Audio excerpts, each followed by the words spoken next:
What's going on, y'all? We're back. It's been a little break, man. Got a 4th of July. I was working an FCA camp, and it's been a couple weeks. But luckily, NBA, NFL wasn't going on. MLB, a lot of stuff, and a lot of off-season NBA to get to. But we got some shocking news that happened, was it this morning? Maybe yesterday? Maybe yesterday morning? I don't know. Pat Fitzgerald fired from Northwestern. Not a very well-known name, especially in the Big Ten. Such good football conference, but he was at Northwestern for 17 years.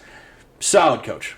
He gets fired for a hazing investigation, and there was some stuff from the 2000s where players were coming back saying there was racial issues in the program. So it's a big deal. And if they're still doing some investigating on it, I'm assuming he's just going to be out from coaching for a good amount of time. Yeah, 17 years coaching. That's a long time, and then people coming back and saying this, it's crazy, but I mean, it is what it is, I guess. Yeah, I mean, you can tell places like Vanderbilt, Stanford, Northwestern, those very, very smart schools that are in good conferences. It's a tough place to coach, and he was able to do it and hold on for 17 years. 3 10-win seasons under him, a few 9-win seasons. The Cats faced him in the Music City Bowl in 2017. A lot of Kentucky fans remember that Benny Snell game. But, so he's what he did for Northwestern was very impressive. It'd be hard to top, but obviously last year they were 1-11. So it's not it's up from here. But, it's shocking news, though, because that's a name that's been It's felt like he's the type of guy to just do things right. That in my eyes, it's always felt like he's blue collar, he's going to do things the right way, and then all of this comes out, and it's it was a shock initially, and it's still shocking. So hopefully they're able to figure some things out there. Quickly, Omaha, we haven't talked about that. So we talked about it on our last pod, but going into it, it was game 3 of the Wake Forest and LSU. So that was where we left off. So Paul Skeens versus Rhett Lauder. In my opinion, that's the greatest college baseball pitching matchup of all time. Head-to-head, game ends in 1-0. You can't draw it up any better. Paul Skeens breaks the strikeout record for the SEC, and Tommy Tanks hits a walk-off to end that one. What was crazy was it was Cam, I think it's Manasseh. It was his first pitch. He got put in, first pitch, walk off. Yeah. Tommy White, legend. He hits the walk off and they win that one and go to the World Series. It was wild, a wild finish. Then we had an all SEC, like you've said over and over. SEC, we're basically an SEC podcast. We're always going to back the SEC. It's just the best, simple. We'll talk about the other conferences, but the SEC continues to prove. It's been 4 or 5 straight years of different champs for the SEC. So we had number 2 Florida versus number 5 LSU. It was a rematch of the 2017 championship. So it was exciting. And for the first time in 14 years, LSU claimed the men's college World Series title. It was awesome. And honestly, that was America's team, in my opinion. You got Paul Skeens, you got Dylan Cruz, Tommy Tanks, Trey Morgan, They were fun to watch. But the game 1 was in 11 innings. It was awesome. I wasn't able to watch that one until the 7th inning. And then game 2. Different story. Completely different story. The Gators take that one 24-4. That shocked me. Yeah. When I finished, when I seen that score, I was dude, what? What happened? Yeah, what is going on? And then you get game 3. LSU sets a new men's college World Series record for hits in a game with 24, and they went 18-4. So it was just a blowout. Close game, blowout. It was one of the weirdest ways you can imagine this college World Series going. But it had some of the best players in the country. Obviously Wyatt Langford for Florida was consistently probably the best player in college baseball this year. And then obviously what you had from LSU. Jay Johnson, he won Coach of the Year. He was also, I think he's the 3rd LSU coach to win a title in his 2nd year. So what he's done at LSU already is just impressive. And So that was their 7th title overall. LSU is just baseball school. Dylan Cruz wins the Golden Spikes Award, making him the 4th player ever to win the award and the Men's College World Series. First time since 1995 that's happened. And then the guy that everybody knows, Paul Skeens, National Player of the Year. Well deserved. Just an awesome story. And honestly, it was a wild World Series too because we didn't even get to see Paul Skeens pitch, and he still won that award. So, it was just an impressive performance all around from LSU. Both our teams had to play them in the regular season. Rough. We also have to play them in the postseason. So it was we got to see them quite a bit, and they were fun to follow after. But it was the most watched Men's College World Series ever, up 48% from last year. So I don't know what's happened in the last year, but I mean it was fun. Yeah, college baseball was fun this year, and the number 1 seed curse continues. The number 1 seed has not won the Men's College World Series since 1999. Yeah, I was about to say it's been like 20-something years. Yeah, it's been a while. Least. So, I mean, if you're Wake Forest, that's on you for being too good in the regular season, basically. Yeah, but no, Wake Forest was fun though. I don't know where it stands now, but we'll get to the draft in a little bit. But I think they actually had the most players drafted out of any school. So, like, what they've done, this was their best season since, like, 1955. Like, shout out to them. They had an amazing year. Florida had an amazing year. But, yeah, it was quite the finish to what was a great season. And some quick basketball talk. We'll get to both of our teams a little bit later. So the 2023 ACC SEC Men's Challenge has been released. So obviously we've had the SEC Big 12 Challenge for years. Y'all played Texas multiple times. We played Kansas every year, it felt like. And now we get the SEC ACC. We all thought Kentucky was going to get Duke. Kentucky was going to get North Carolina. Kentucky gets Miami. Now, I'll talk a little bit about why I think it happened. But what's your initial thoughts on Kentucky getting Miami? I'm kind of shocked, honestly. Why Miami? I have no idea. I thought it'd be Duke. I just thought that made I mean, that would make... Yeah, I was about to say. That would make the most sense. That would be probably one of the most watched games. Like, it would just be... It would break records. Yeah. Yeah. So, my initial thought, I think we get Miami because... Okay, so, like... Obviously, I'm a little biased. I think Kentucky will be relevant and like always at the top of like the names of college basketball forever. Miami will not. So like while they're hot, get them to play these good teams. And so like Miami's coming off a Final Four. Like they're never going to be hotter than what they are right now. So I think it's like for the name's sake, Jim Larinaga, like everybody knows the Hurricanes right now, and so that's why I think like what Duke's playing. Yeah, Arkansas. They're historically probably second or third best team in the SEC, but they're never going to be up there with the name of Duke. They're coming off three or four straight Sweet 16s. Get them to play Duke while they're hot. Like the same with UO and North Carolina. I think it's just like the pairing of like because Duke and Kentucky can play as long as this goes. Like we'll forever have those names, but and then what was Alabama's? Alabama plays. Oh wow, they play Clemson. I thought they played somebody like crazy. But no, so I think it'll be good. And it was funny. So obviously in football, the ACC has 14 teams. In basketball, they have 15 because they add Notre Dame in basketball. So Louisville didn't get to play. They're not playing in this. So wow, go 4-28, and that's what it gets you. Yeah, we're a Louisville hating podcast over here. So yeah, that's an L for them. But take it. I mean, there's like. I don't think, honestly, Boston College at Vanderbilt might be the least watched Power 5 college basketball game ever. Horrible. Nobody's watching that. Like, especially because that's going to be the same. Okay, that's the same time as Florida State, Georgia, Duke, Arkansas, Virginia Tech, Auburn. Nobody is watching that game. There's no way. No. That is the two. Like, that's going to be the highest IQ in a building other than school. There's no doubt about it.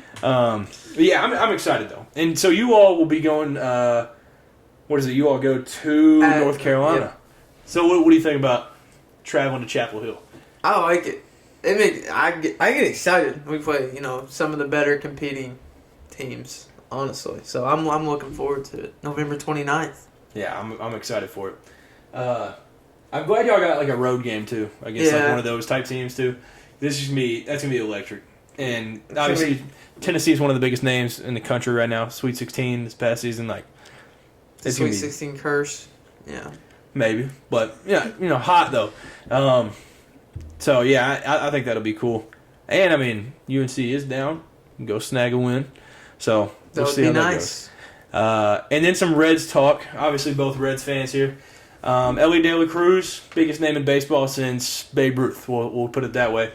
He hits for the cycle. Was it the Braves 2 Fridays ago? Yeah. In his 15th career game, which is just unreal. That's crazy. Like, the cycle is nuts. There's people that I know don't care a lick about baseball and don't know nothing about it. And they're like, yo, Ellie hit for the cycle? Yeah. So it's getting people interested that have zero interest at all. And is that the first Reds player to hit a cycle since like 1990 something? Might be late 80s. I don't know. I think it was in the 90s, but and I don't remember who. But that's crazy to do it in his 15th game. Yeah, this dude and somebody just hasn't done it since like the 80s or 90s. So totally the greatest baseball player of all time, basically. Some people were saying he's only played like 15 games, but sent him to the All-Star game. Yeah, he's only played like a quarter of the year, but just based on this stretch that he's played so far, he's got my vote for All-Stars next year. Yeah, no doubt. And I think like what he's done just for like drawing people to the MLB that aren't baseball fans is like there's no way he doesn't make it next year. He has really changed. Like he like lit a spark, like lit a fire in Cincinnati again. Yeah, and it was like up a little bit, like it was on the rise, like Cincinnati, all these rookies, all these young guys, like we were like rolling. Jonathan India, and then Jesse he gets Winker, called Nick up. Castellanos, all of them. Yeah, and this year Spencer Steer, TJ Friedel, like those new guys. Too. Those ones like so it was like slowly rising. It was like all right, these guys like we're not way below 500. This is cool. And then Ellie gets caught up, and it like Will Benson starts rolling. So like the whole team gets going, and it like shot us to the moon. Obviously first place in the NL Central now, like it's unreal. Yeah, like last year or the year before, like I was saying, that's when I kind of started seeing us like rise a little bit. But then this year, definitely. Yeah. And it's because of Ellie. I went to a game earlier this year. In I think I went in April, maybe. I think it was April. And dude, it wasn't even close to being so. There was barely. I don't even think we're at 50% capacity. And I know. And it was a Friday night game. There was a Monday or Tuesday night game that broke the record for a regular season non-closeout game. It was something crazy, and it was that's what Ellie's numbers are. He's doing it. So yeah, Ellie. If y'all are tired of us talking about him, it sucks because he suck. It's gonna happen. He's put the Reds back on the map. Well, I mean, like you said, leading the division now, so hopefully they can keep it going. But yeah, hey, Reds fans, we've been through it. Yeah, for a while now. And finally, we're trying to do something. And also the most recent thing, which I'm sure a lot of y'all saw. He recently stole second, third, and home, three stolen bases in 2 pitches. So that was wild. So yeah, he stole second, obviously. Stole second. Chilling. Stole third. He didn't even throw it. He threw it back to the mound. Turns around. Caught him lacking. He's still showing. Too fast. I mean, even if the throw was good, I'm not sure if he would have got him. Honestly, yeah. That was crazy. But yeah, that made him the youngest person in the live ball era. So since 1920 to steal 3 bases in an inning. He's just he's shattering records. And I don't think we've had a podcast since, but Joey Votto's back.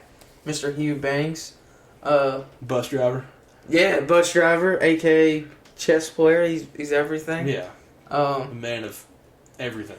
He's been playing good since he's been back. I think he hit a home run his first night back. Yeah. And then a couple days ago, I think he hit 2.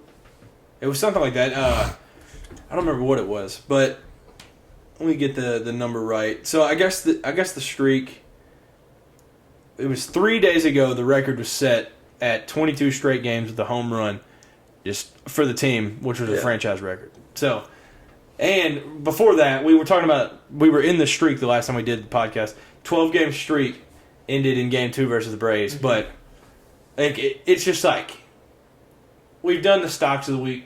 Buy stock in the Reds. Like it's just. Yeah. Unreal what they're doing. They're fun. It's America's team. They're fun again. Yeah, that's a good way to put it. That's why people are coming out. It's fun baseball to watch. Yeah, dude. It draws everybody's attention. And, like, there's, like, kids that are growing up with Ellie right now that, like, I can't imagine. Like, it was Joey Votto for us.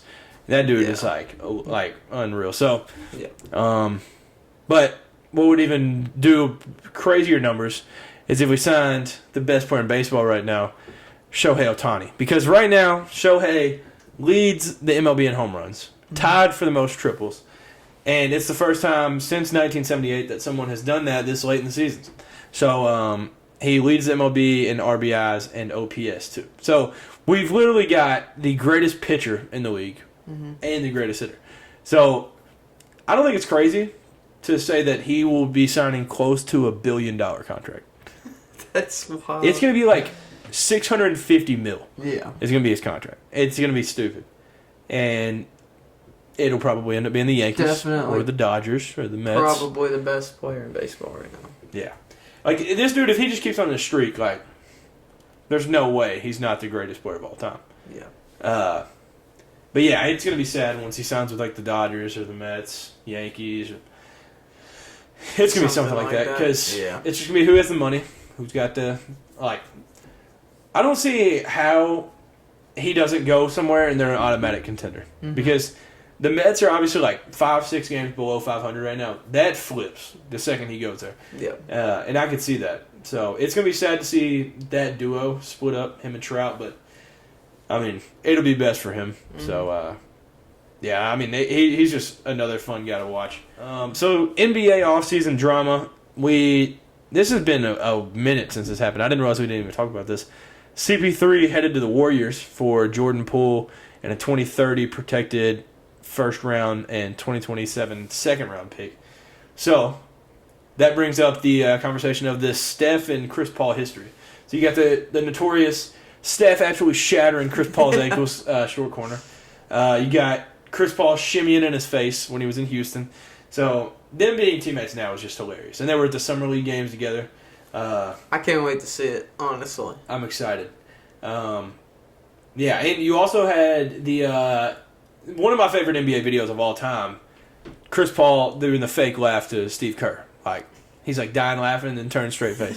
So that the video, best video of Chris Paul. That's unreal. But I listened to Podcast P, which is Paul George's podcast, where he had Draymond on, and they talked to him about it, and they said essentially like one of the best like duos and like what's kind of held this dynasty on was like having Steph and Draymond on the court at the same time. Yeah. But the last season or two, they've had to have Draymond in that second group to where like he can kind of be the leader.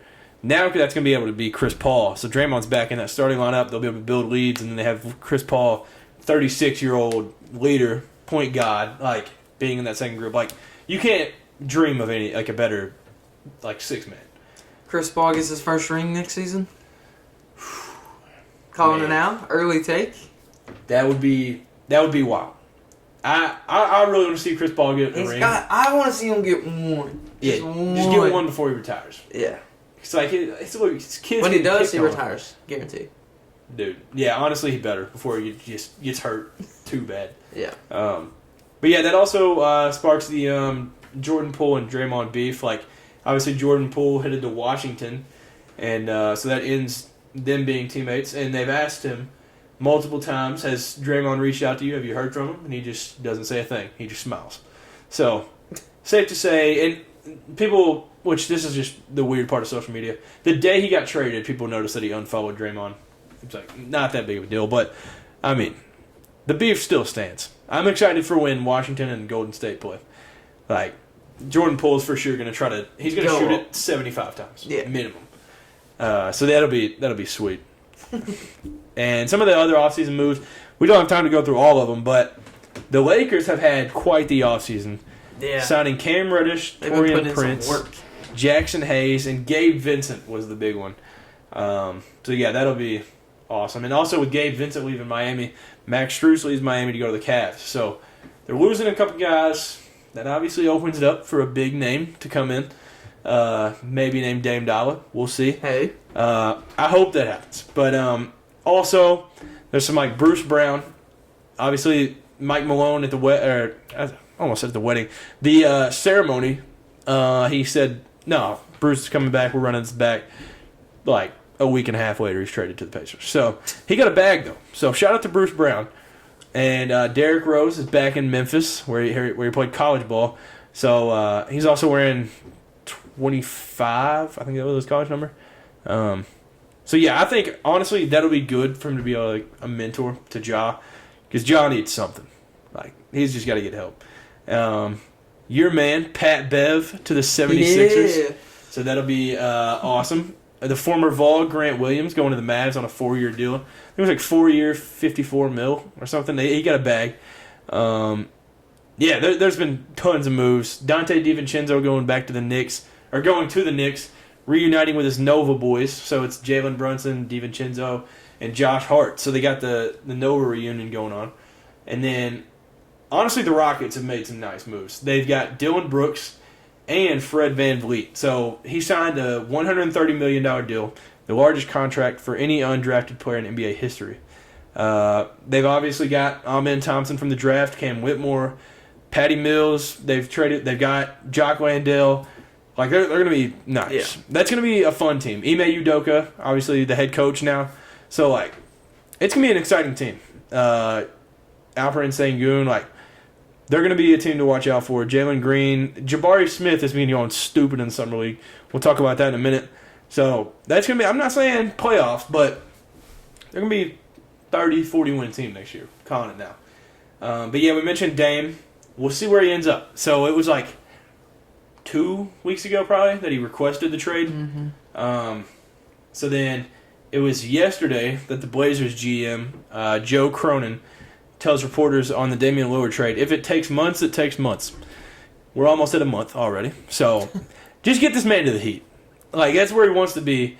And he said he's not playing if they trade him anywhere else. So, I don't know if he's just going to, like, sit down and cry about it. Yeah, what does that mean? Yeah, what are you going to, like, cry? Like, I don't know what's going to happen there. But I just hope he gets traded to the Heat. I want to see it. Yeah. Possibly get him a ring. So, I would be all in for it. But where do you think he'll end up?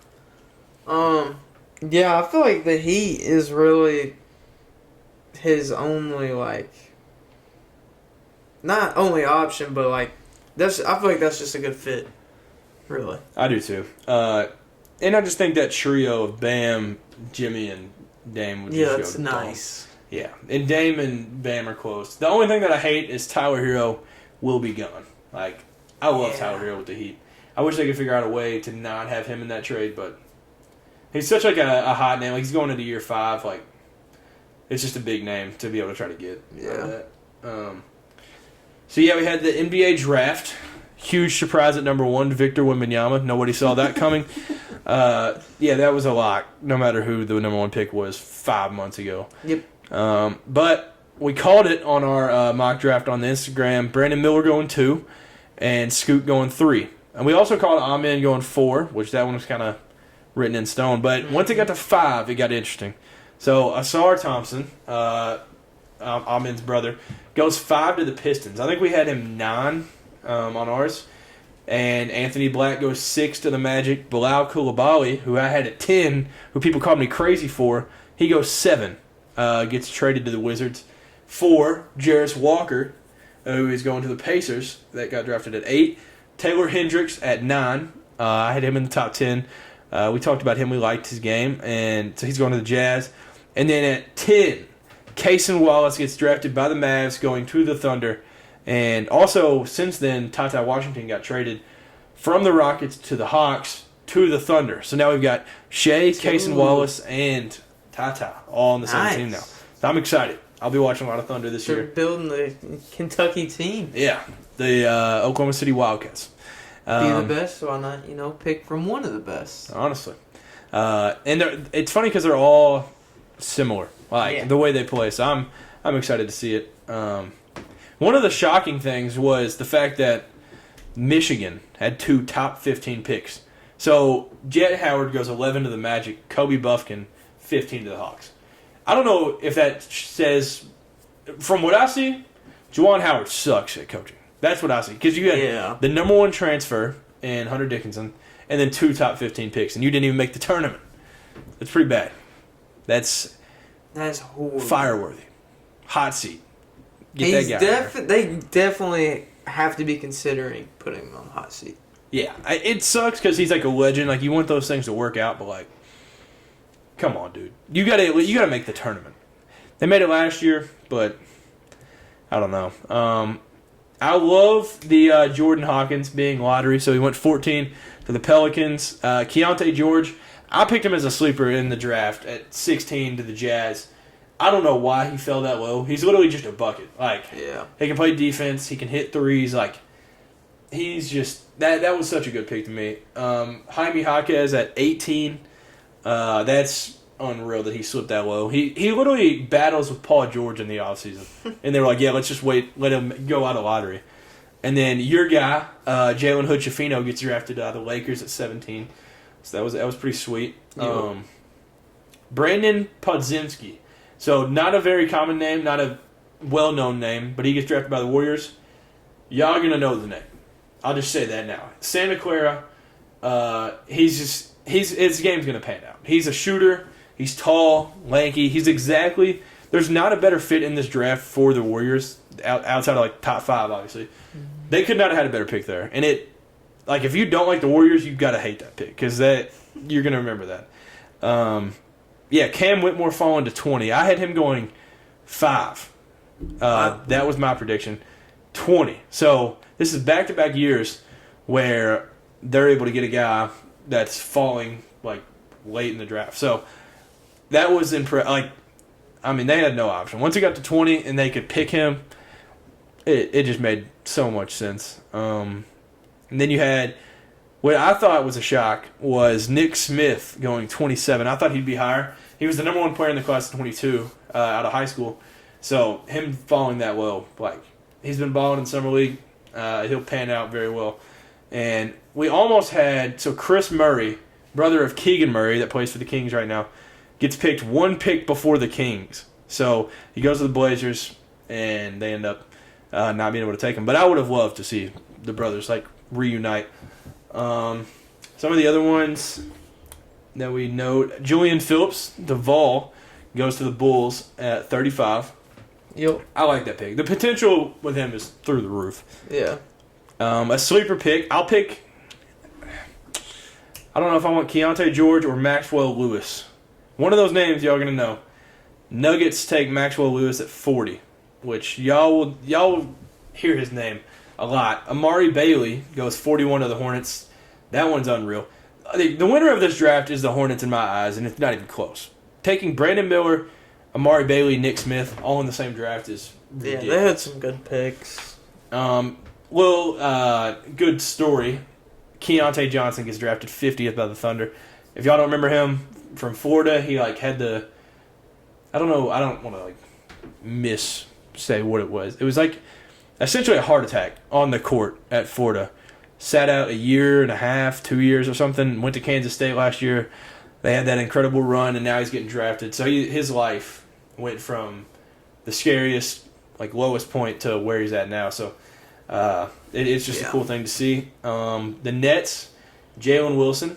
That's a 2-time All-American, national champ, almost a Wooden Award winner. I don't know how he falls to 51, but the Nets, that's going to be a good one. Isaiah Wong, ACC Player of the Year, goes 55. Trace Jackson Davis from Indiana, he goes 57, second to last pick in the draft, after being the best Indiana player in the last 10 to 15 years. That pick, and he tweeted out right after. He's going to the Warriors too, so that's just going to make him thrive. He tweeted out right after, he's y'all going to learn or something. Mm-hmm. People will learn that he's nice. And then we had Chris Livingston. Shout out to Clutch, because Clutch is what got him drafted. 58 to the Bucks. So I hope his professional career pans out. Kentucky didn't go as planned, but Cats fans loved him. So Yeah. I just hope it all works out.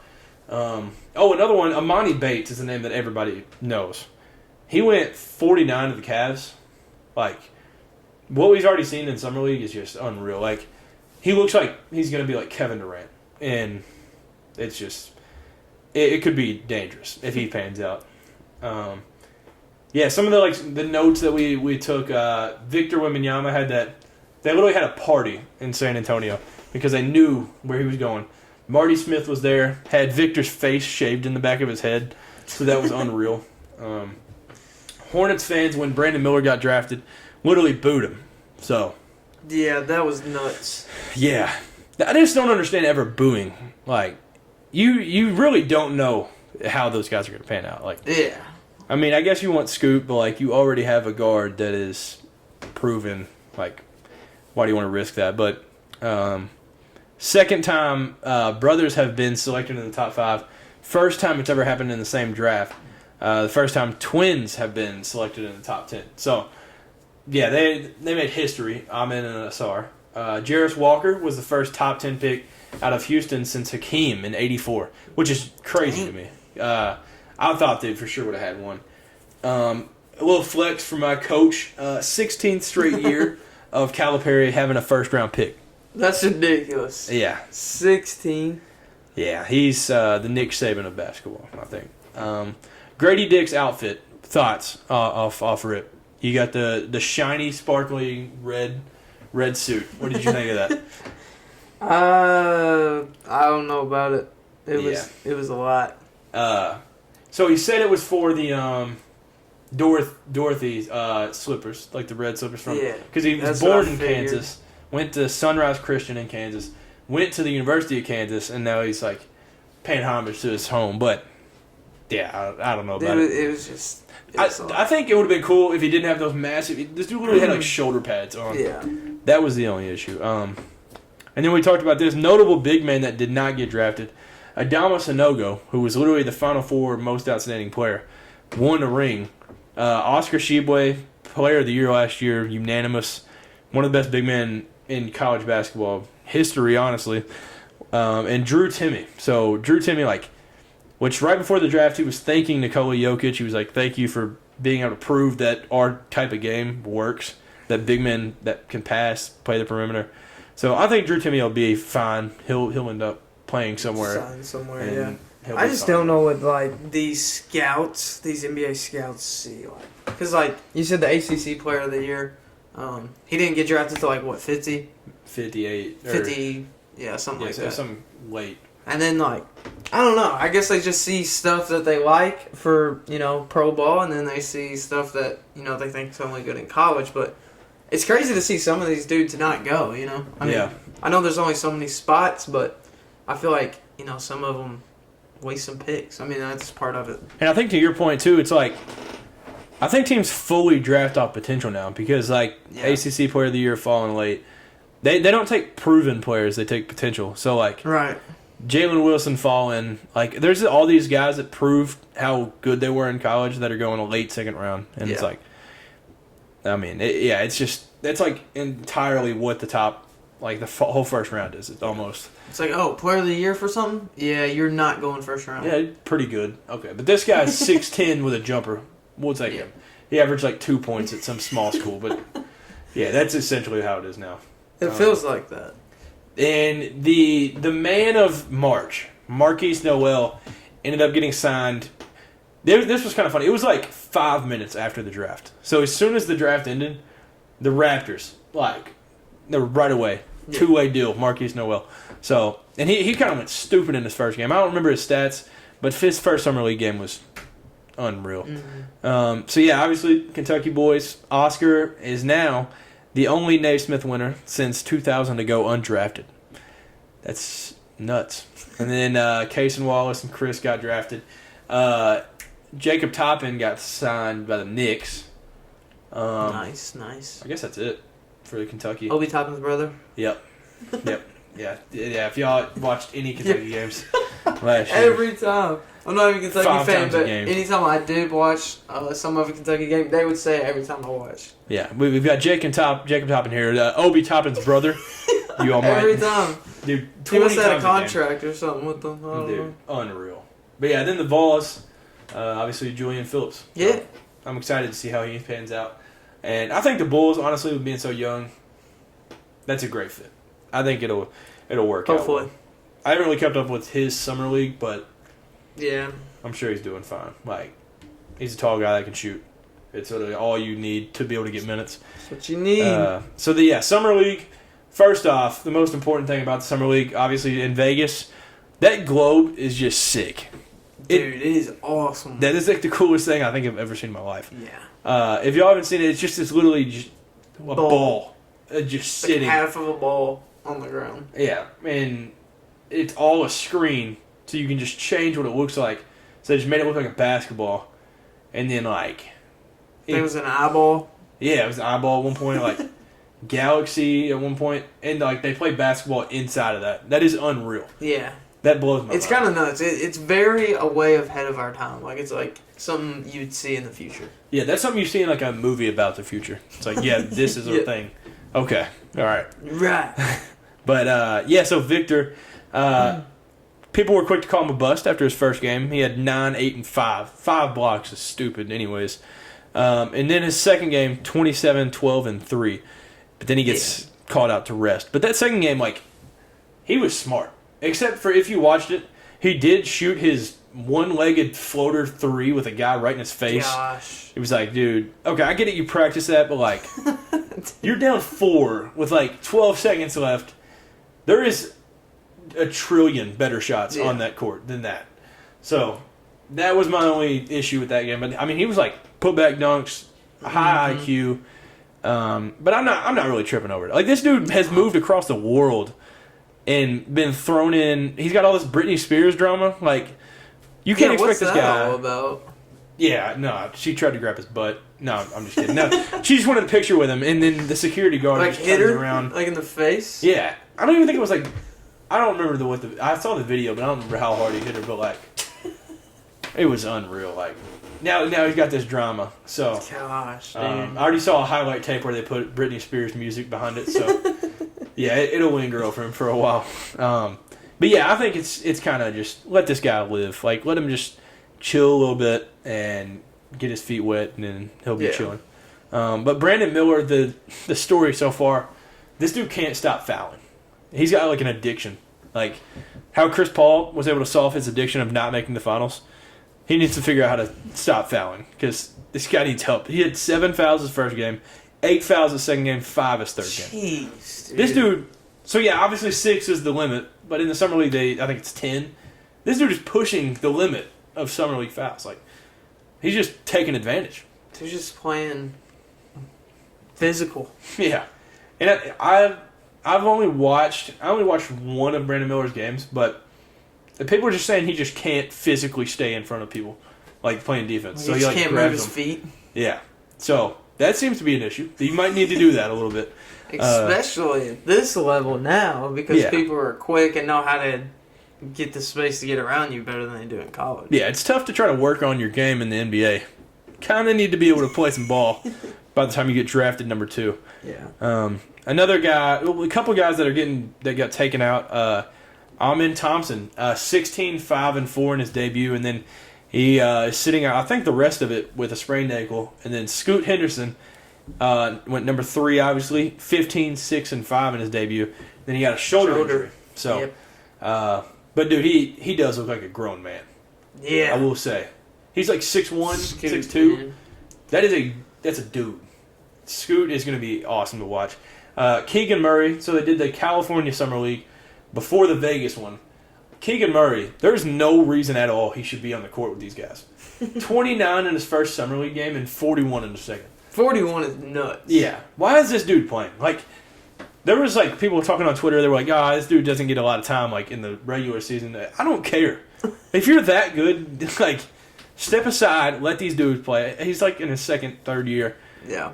It's unreal. I don't know why he's playing. But yeah, we brought up Keontae George. His last 2 games, 33 points, 10 assists, 2 rebounds, 50% from the field, 6 threes made.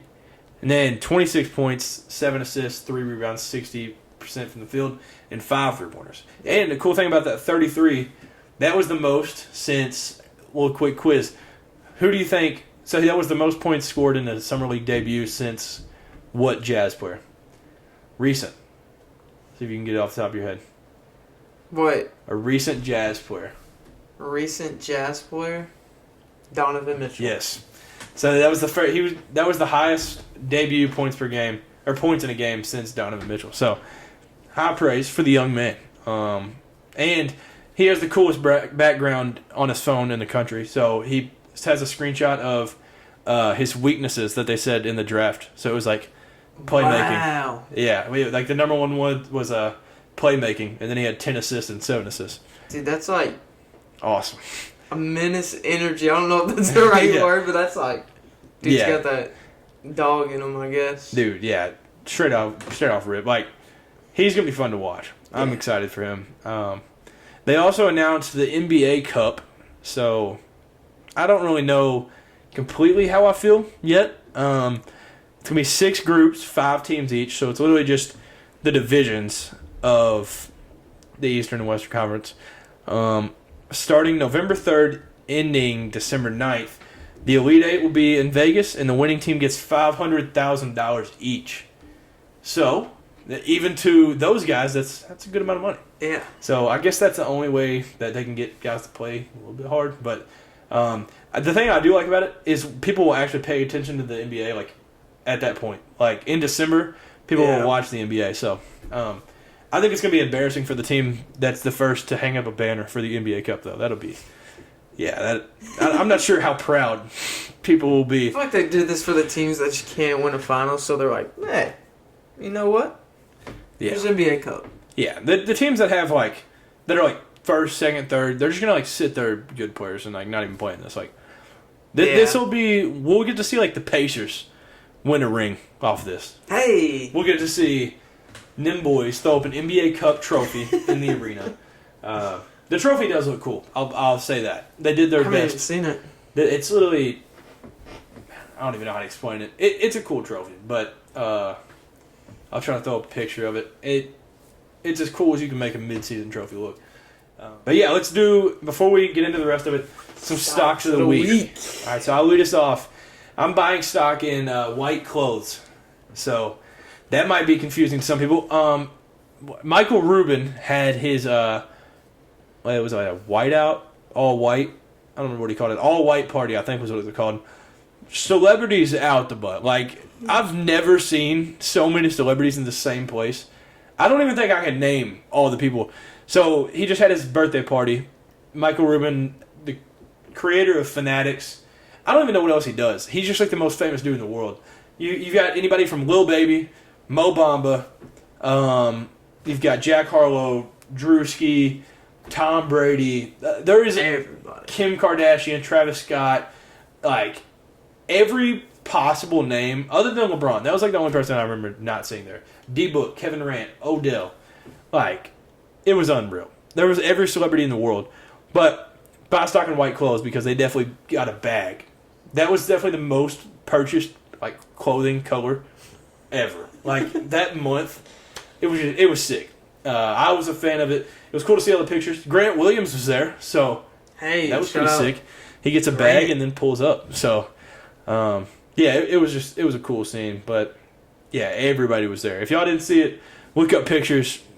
Like, yeah, that's nuts to all be there at the same place. Yeah, it just doesn't even feel like real that like those people talk to each other. Like, I don't know. Like the only professional athletes that weren't there was like baseball because they're busy. Oh yeah. They're doing a couple things. Yeah. But yeah, it was pretty sweet. Yeah, I'm gonna be buying stock in. Some of y'all might be familiar with it. NBA 2K game. So it's a game on Xbox and PlayStation. Ronnie 2K. You know the name, but I think they're finally listening to the 2K community. About time. The gaming community about what we want. So 2K24 is supposed to be coming out September 8th. And I said I'm going to buy stock in 2K because it's now happening. The moment we've been waiting for. Cross-platform, cross-play will be in NBA 2K24. So that's awesome. By the way, Xbox is going to kill PlayStation. Yeah. Basically. Yeah. I mean, Run it. I'm excited for it. Both going to pre-order it for sure. 2Ks are lit. This past 2K, solid. But I'm excited for the next one. Yeah. And Kobe announced on the cover. So yes, Kobe as well. Was that the are they going to do like an actual like just regular base edition too, or is that Kobe one the base one? Though I think the young Kobe is the base one, like the 69.99. Yeah. Yeah. Like he's wearing number 8, Fro Kobe, and then the 24 Kobe will be the like middle Black Mamba edition. Yeah, like premium, and then the ultimate will be the 151 with the NBA pass and all that. Who do you think's on the cover of that one? I think it's just like a ring because it's like the 25 anniversaries. It has like a ring. It says like 25. That's sick. I don't think it's like a person.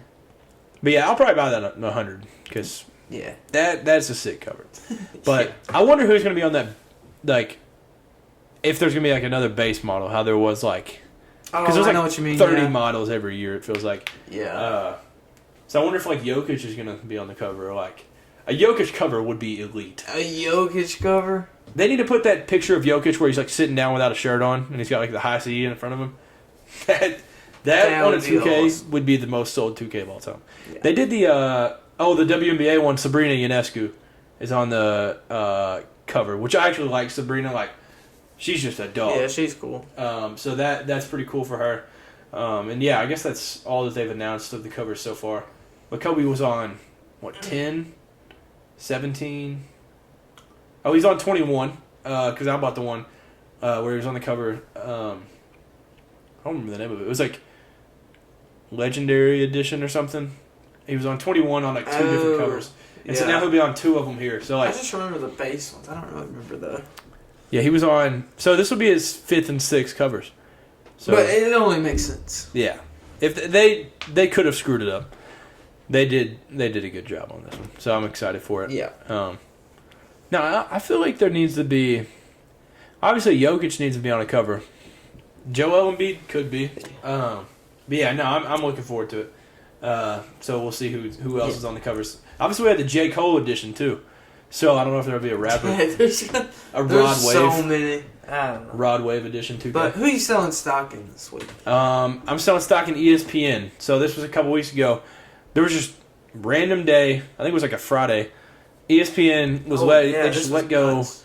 Max Kellerman, Jalen Rose, Stan Van Gundy, Alfonso Ellis, and David Pollock, and more were all just fired one day. The things that hurt me, obviously Max Kellerman had like 55 shows on ESPN.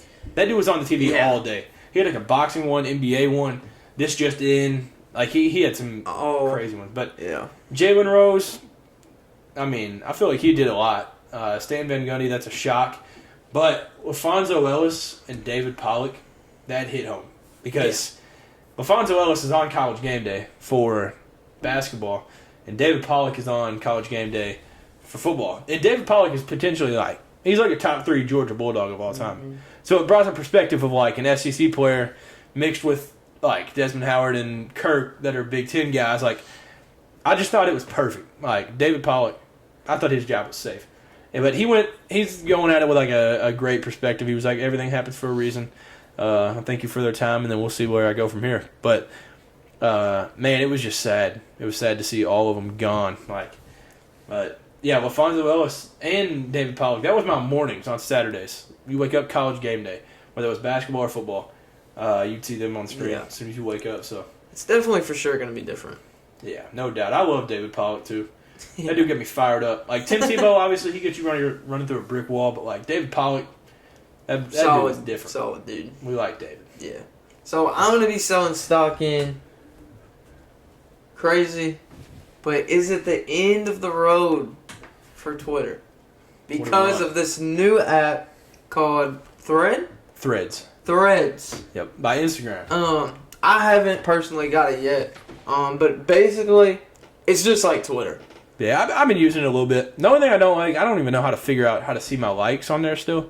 There's like, it's not a retweet. Obviously, it's a repost, but it's a retweet button. Like, yeah. But it's the same thing. So you can see all those. It's cool. It's all right. But yeah, I don't know. So I'm a Twitter guy though, so I was all about it when they introduced Threads. And it's literally just Instagram trying to compete. So see, I didn't know if it was gonna be like, even though they like threw Vine away, not like Vine and TikTok, but I was just thinking like an example of how Twitter could be replaced with Threads. But I feel like Twitter's kind of like Snapchat. It's been around for so long. It's just kind of like staple. Like Twitter's just nice. Yeah, and I think people have already like faded off the Threads hype. Like, I'm still using it a little bit just because like there's some stuff that goes on Threads that's not on Twitter, but for the most part they're both posted at the same time from the same account. So like, I'm a huge Twitter guy though. So you could sell stock in Threads because maybe it was let down, or Twitter if you think Threads is nice. I don't know. Yeah, no, Threads is clean. It's a 2023 app. We'll put it that way. They kept it simple, made it clean, but yeah, I don't know how long that'll last, but I'm using it while I can. But one of the weird things with it, somebody said if you delete Threads, it deletes your Instagram because it's like connected. So like, I guess I can't delete it. So I mean, it's not taking too much storage. To your Instagram? Yeah, you log in with your Instagram on Threads. Yo, that's weird. It's like, so Instagram. I didn't know that. So Instagram is trying to kick Twitter to the curb. Yeah, basically, it's just Instagram making Twitter. So yeah, they're just trying to. Oh, okay, that makes so much more sense. I thought it was just like this new random app that came in, trying to do something. But that makes sense. Yeah, Instagram said F Twitter. Yeah. So. But yeah, I mean, I hope I can eventually delete it one day because that would be weird. But yeah, no, that's a good stock to sell. To wrap it up a little bit, we'll talk about the MLB Draft. So that was only, what was that Friday? Wait, no, it was Sunday. Sunday evening. Yeah. So obviously, number one, Paul Skeens, never a doubt. Not as confident as Victor, but it was well. You knew. Everybody knew. He'll be in the league soon. It's not often that a guy just goes straight to the league. Give it a couple months. That dude's gonna be in the league. He's league bound. Like, he's built for it already. Yeah, he's nuts. And then Dylan Cruz goes to the Nationals. So Paul Skeens to the Pirates, Dylan Cruz to the Nationals. First teammates to go 1-2 in MLB history. So they're breaking records. And I also saw the other day, which I'm sure a lot of y'all saw, Dylan Cruz's first home run in college was against Paul Skeens. So Paul Skeens was playing for Air Force at the time. That's crazy. Pitched it to Dylan Cruz, bomb. So, I mean, he got his payback. He went higher than them in the draft. So there you go. Then you get Max Clark. I've heard a lot about this guy for a while. High school phenom. So he goes to the Tigers at 3. Wyatt Langford, the Florida Gator, going to the Rangers. Walter Jenkins to the Twins at 5. Jacob Wilson to the A's at 6. Rhett Lauder to our Reds. So I love this pick. That is a good pick. Rhett Lauder, coolest hair in baseball last season, and just an elite pitcher. Yeah. He's going to be awesome. Blake Mitchell going to the Royals at 8. Chase Dollander, my dude, going to 9 to the Rockies. And then I don't know about Noble Meyer. I don't know him, actually. He's going 10 to the Marlins. But what do you think about Chase being top 10, though? You think it's well-deserved? Oh, yeah, for sure. That's the highest pick under Vitello, right? I think so, yeah. I think he's like, yeah, it was something like that. Yeah. Since, I don't think there's been a top 10 Vols pick since, like, early 2000s, maybe. Y'all got some dudes, too. Y'all have had some guys. Yeah. Like Mookie. What was the other big name? There was another name I found out the other day. I was like, wow, he was a Vol, too. I had no idea. Yeah, I seen a picture of, like, the old Vols that got drafted. And I just gotta say, our baseball uniforms were hideous. They used to be hideous? Yeah.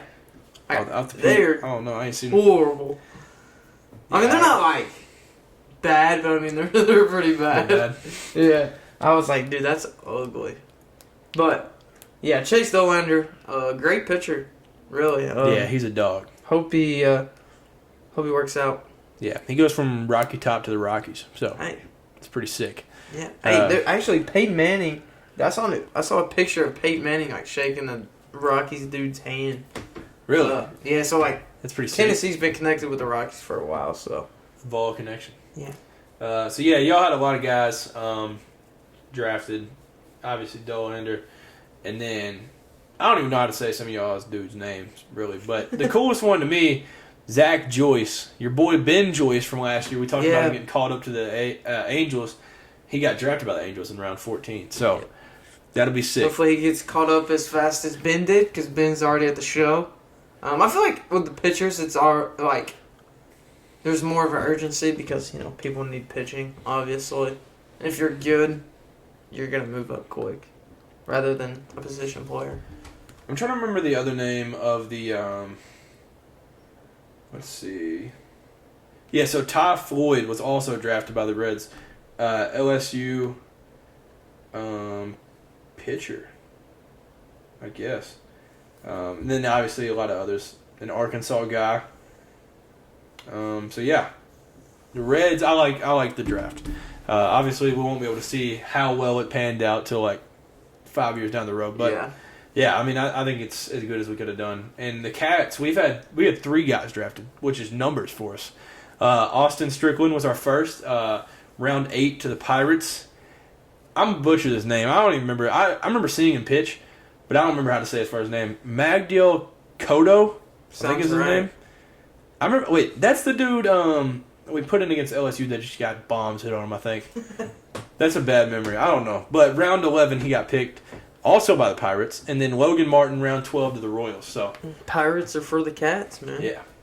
Yeah. Shout out to the Pirates, bro. Yeah, y'all had a good team, though, this past year. So it's understandable. Yeah, I'm excited, man. I hope that's a sign of the future because it was a fun season. But we talked about this a little earlier.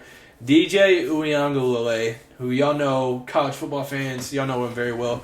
Clemson, now at Oregon State. He got drafted after not playing a second of college baseball. Crazy. He got drafted in the 20th round by the Dodgers without playing at all. Like that's unreal. Which I remember he went on a visit. I think it was Clemson pictures that I remember. This is like a flashback that came back because of this.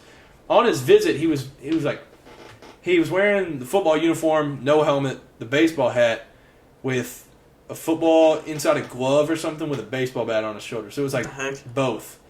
But then he didn't end up playing there. So he got drafted to be a pitcher. So, I mean, hopefully he still got it, like, I guess.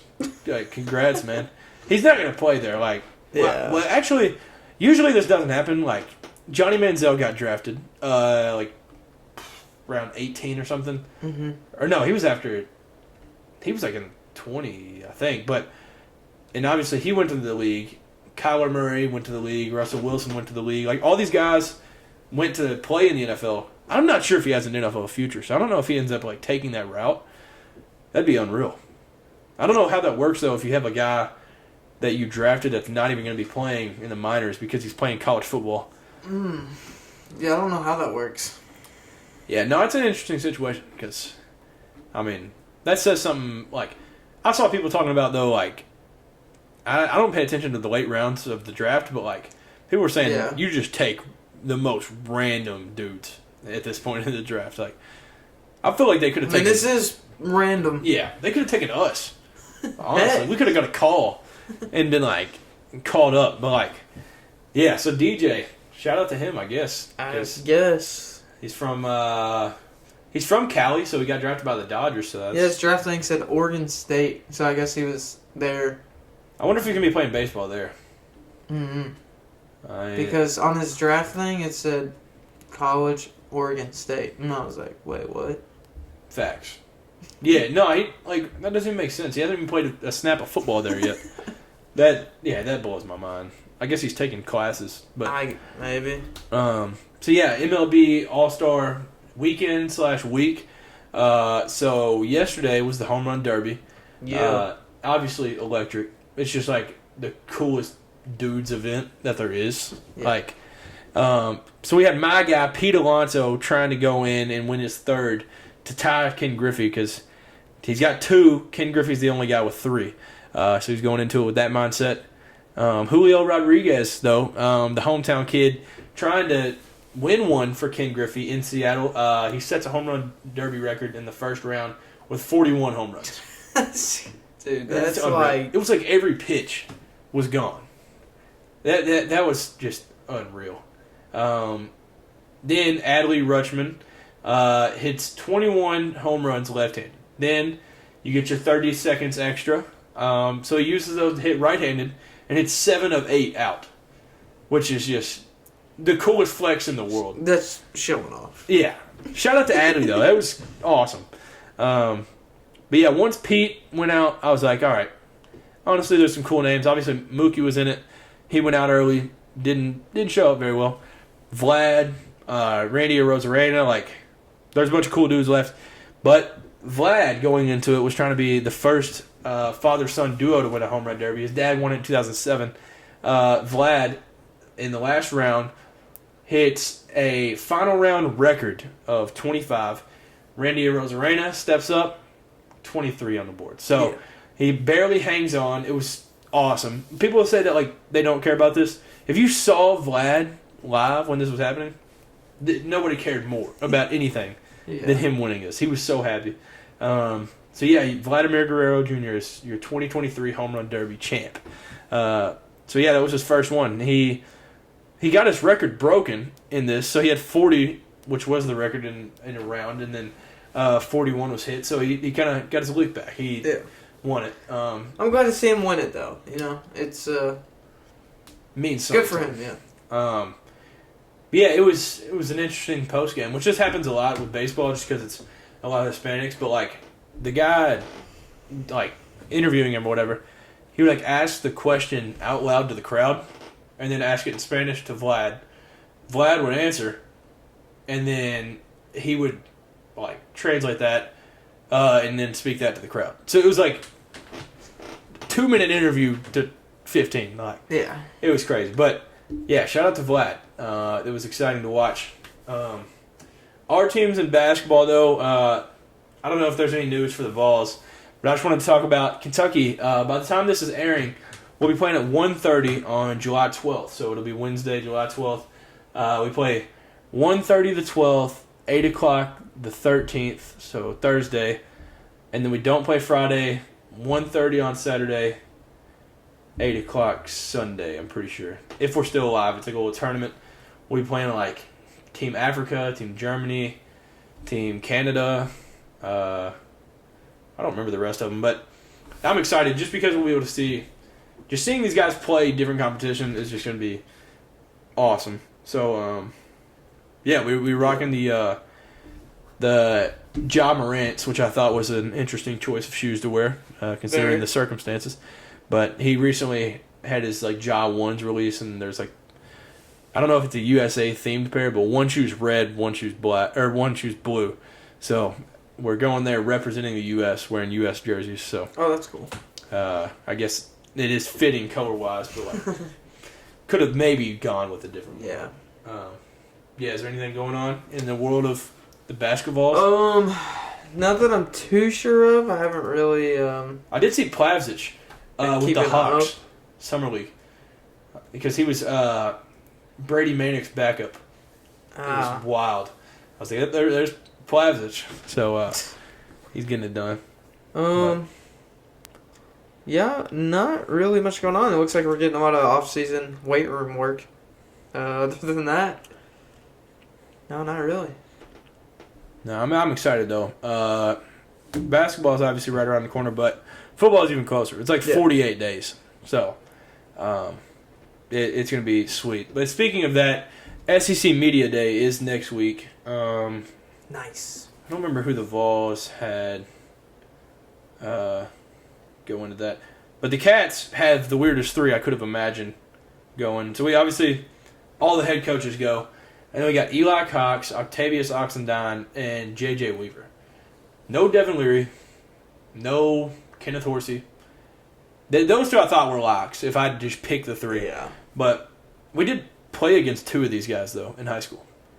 Or at least, I played against J.J. Weaver because we played him like sophomore year. Octavius Oxendine, though, we did play that guy. Now he's going to SEC Media Day. So that says everything about our schedule that year. And then Tennessee's got, obviously, the man, the hype train. And then Joe Milton, Omari Thomas, Jacob Warren. I'm not familiar with those last two. Jacob Warren is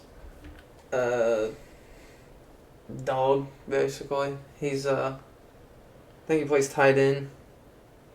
Yep, tight end. And then what is it? Omari. He's a D line, I think. Yep, D line. Yeah.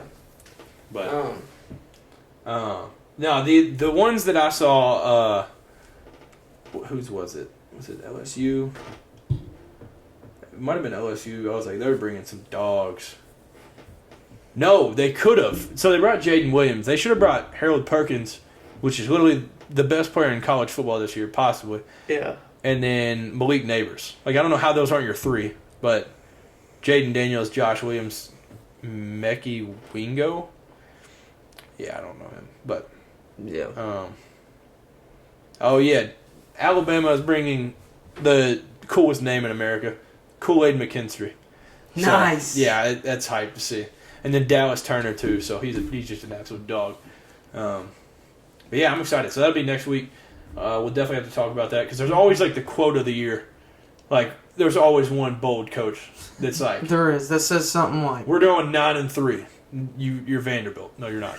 Like that's what it's gonna be like. Or they're just gonna say something like cocky and take a shot, and then we'll have to podcast about it and give our thoughts. Last year we were on the bad end of it because Mark Stoops took a shot at Shane Beamer, and he was like, actually I don't know if it was at SEC Media Day, but it was in an interview around this time, and he said something. He was like, we do things like hard nosed, blue collar. We don't need to throw on no shades and do a little dance for our players to like us or something. Oof. Yeah, shots. But he got us back, to say the least. We got bit in the butt by South Carolina, so we got to give him back. South Carolina. I can't wait. I will be at the South Carolina. Well, we're on the road this year, so. Yeah. Yeah, Williams-Brice is a tough place to play. Every time you hear that sandstorm and the roosters screaming, yeah, brutal. I would definitely be at the Tennessee-South Carolina game and Tennessee-Texas A&M game this year. We got to go to Tennessee, Georgia. I'm telling you. Yeah. We're going to regret it if we don't. You think so? Yeah. That game is going to be 56-55. I don't know who wins. I hope so. For your sake, the Vols. But, yeah. Sure. Man, yeah. No, for Georgia, though, I mean, it's not a lot of question marks, but it'll be Carson Beck probably starting. But, like, what's he really got to do? He's got, like, the best O-line, one of the best running back rooms, and then, like, the best tight end in college football in the last 25 years. So, really all he has to do is just, like, not die, and they'll be fine. But, like, yep. They have the best defense year in, year out. So, but no Stetson. So, we'll see how it goes this year for both of our teams. Yeah, no, I'm excited for college football. You got any last things before we head out? I don't think so. Yeah, I think we covered everything that's happened in the last year and a half. Yeah, we had a little break, but we're back in action. We'll be back next week for your weekly podcast. Straight back to it. Yeah, no. Any news in sports, we got it. So thank you all for tuning in. Go follow the Instagram. We keep updates on there a lot on the stories and stuff. We post news basically as soon as it happens. So yeah, go follow us, Cameron and K Podcast, on Instagram. And yeah, just like, comment, subscribe, show us some love, and comment just anything that you've liked from this offseason, or what do you think like the biggest NBA moves are, and where you think Dame will end up playing. So thank you all for tuning in. Y'all have a great rest of the week, and peace. Peace.